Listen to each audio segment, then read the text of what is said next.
We'll start with a contour drawing of a cylinder shape, and we want to draw in the contour lines so we understand the form. And as we start shading, we just want to make sure our shading lines are contour lines, so they follow the contours. So they're not straight across up or down, they're curved along the form of the figure or the object. And if we add shadow to different parts of the object, they will follow the contours of that part. Now we can also hatch up and down across our contour lines. This is called cross hatching because we are crossing our hatch lines. This is a good way to add shadow and darkness to an area. Now, what about the top of the cylinder? This is a flat area, not a curved area now. Now, I'm drawing very fast, so I have to fix this up a little. Now, in some situations, it can be appropriate to hatch radially, meaning you're hatching sort of in a circle to a middle point. But here, for a shape like this, that doesn't look very good. So instead of that, we have the light coming from the front and above. And the light is hitting a flat surface equally, so the whole surface should just be bright and flat.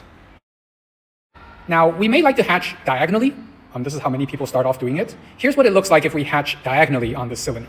So we're not following the contours now, and it looks all right, but it's just not as great as contour hatching.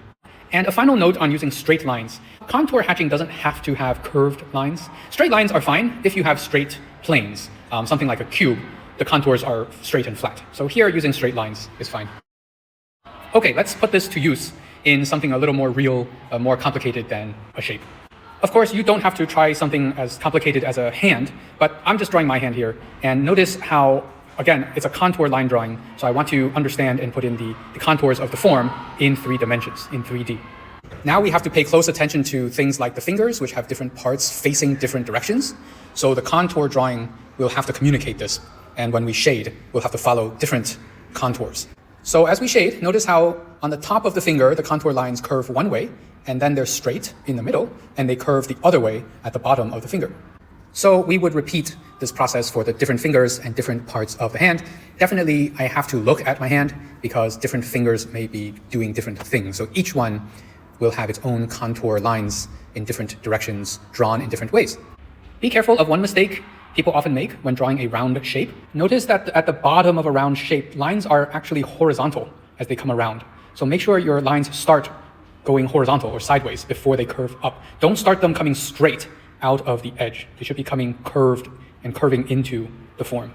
So that's how we use contour lines to create hatching and cross hatching and help us communicate form and light information.